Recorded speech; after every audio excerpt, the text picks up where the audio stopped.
Assalamualaikum warahmatullahi wabarakatuh. Selamat datang di Santri RJ. Sebagian orang masih percaya bahwa Kandias atau Sayyid Kandias adalah seorang malaikat. Padahal sebenarnya Kandias adalah jin yang biasanya mereka menggunakannya sebagai khodam. Mereka memanggilnya dengan membaca wirid-wirid tertentu yang tidak pernah diamalkan sama sekali oleh Rasulullah Sallallahu Alaihi Wasallam.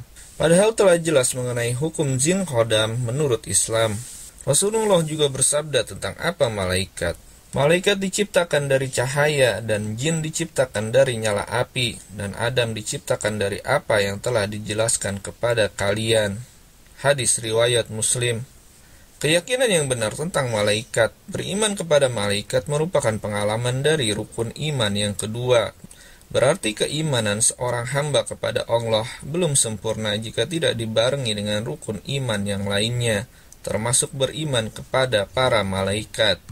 Allah berfirman, Rasul telah beriman kepada Al-Quran yang diturunkan kepadanya dari Rabb-nya. Demikian pula orang-orang yang beriman, semuanya beriman kepada Allah, malaikat-malaikatnya, kitab-kitabnya, dan pada para Rasulnya.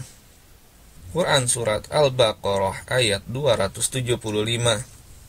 Ketika Rasulullah ditanya tentang iman, beliau menjawab, iman adalah hendaklah kamu percaya, beriman kepada Allah, para malaikatnya, kitab-kitabnya, dan para rasulnya. Hadis riwayat Muslim.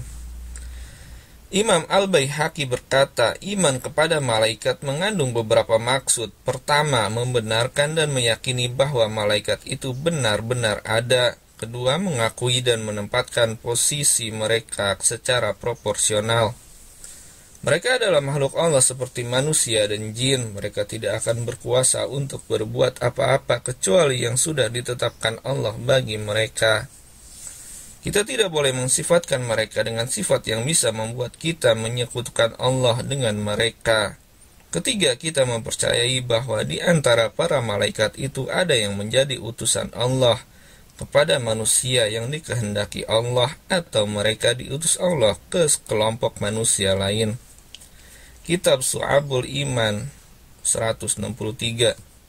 Jumlah malaikat sangat banyak sekali, tidak ada yang mengetahui jumlah mereka secara pasti kecuali Allah, dan tidak ada yang mengetahui tentara Rabb-mu kecuali Dia sendiri. Quran Surat Al-Mudassir ayat 31. Rasulullah bercerita seputar pengalamannya sewaktu Isra dan Mi'raj setelah melewati langit yang ketujuh. Kemudian aku dinaikkan ke Baitul Ma'mur. Tiba-tiba aku menjumpai pada setiap harinya tempat itu dimasuki oleh 70.000 malaikat. Dan kelompok itu tidak akan punya kesempatan lagi untuk memasuki Baitul Ma'mur itu sampai hari akhir. Hadis Bukhari dan Muslim. Sebagian masyarakat kita belum kenal betul dengan karakteristik malaikat-malaikat Allah, sehingga di antara mereka ada yang meminta bantuan kepada para malaikat untuk mengatasi problema kehidupan yang datang silih berganti tak kunjung selesai. Bahkan sebagian manusia ada yang menjadikan malaikat sebagai Tuhan yang mereka sembah. Maka dari itu Allah mengingatkan hamba-hambanya untuk tidak terjerumus dalam kesyirikan. Dan Dia Nabi tidak menyuruhmu menjadikan malaikat dan para nabi sebagai Tuhan. Apakah patut Ia menyuruhmu kepada kekafiran di waktu kamu sudah Islam? Quran Surat Ali Imran ayat 80. Pemahaman yang salah dan menyimpang akibat kurangnya ilmu syariat tentang minimnya mereka menelaah dalil yang menjelaskan seputar kehidupan malaikat atau kecintaan mereka kepada para malaikat yang berlebihan. Akhirnya mereka mudah ditipu oleh jin dan setan yang datang mengaku sebagai malaikat.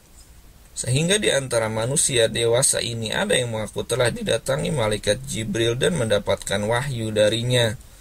Karena kedatangannya sudah berulang kali dan nasihat yang diterimanya menurutnya adalah baik, maka dengan tidak canggung lagi ia mendeklarasikan dirinya sebagai nabi baru, atau sepak terjangnya sudah didasarkan lagi pada ajaran Al-Quran dan Al-Hadis, karena dia merasa sudah mempunyai ajaran lain yang diterima secara langsung dari malaikat Jibril.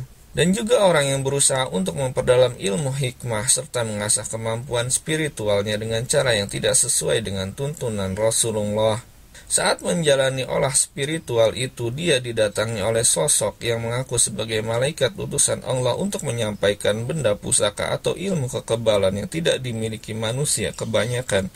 Mereka percaya itu merupakan wahyu berasal dari malaikat tersebut. Tanpa guru lagi, mereka mengamalkannya dan meninggalkan ajaran Rasulullah. Bahkan ada juga manusia yang senang menjalani ibadah kepada Allah, lalu datanglah khodam malaikat yang menghampirinya, lalu memberikan ritual atau wirid tambahan yang bisa menjadikan orang itu hebat, punya berbagai ilmu kesaktian, bahkan seolah-olah menyamai mukjizat para rasul.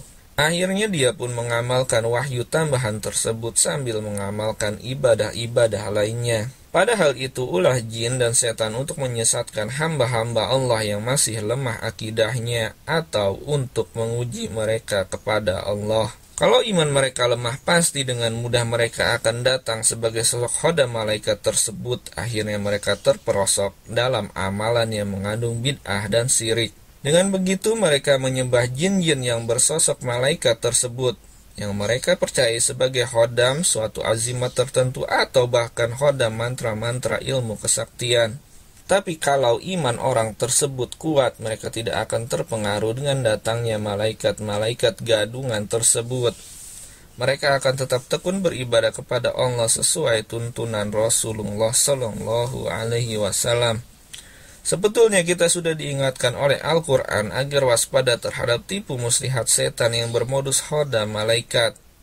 Pada hari kebangkitan nanti, Allah bertanya kepada para malaikatnya tentang perbuatan orang-orang yang musyrik. Dan ingatlah pada waktu Allah mengumpulkan mereka berfirman kepada para malaikat, apakah mereka itu dahulunya menyembah kamu? Para malaikat menjawab, Maha suci engkau, engkaulah pelindung kami, bukan mereka. Justru mereka telah menyembah jin, kebanyakan mereka beriman jin itu. Quran Surat Saba ayat 34. Oleh sebab itu kita harus waspada terhadap kehadiran makhluk gaib dalam kehidupan ini, baik yang hadir di alam mimpi atau di alam nyata, yang terang-terangan mengaku sebagai jin muslim atau mengaku sebagai malaikat. Kita sudah tidak butuh petunjuk-petunjuk mereka yang sering disebut dengan wangsit. Cukup bagi kita petunjuk Allah dan Rasul-Nya agar kita tidak tersesat di dunia maupun di akhirat. Jangan terpedaya oleh tipu setan yang mengaku malaikat. Wallahu a'lam bishawab.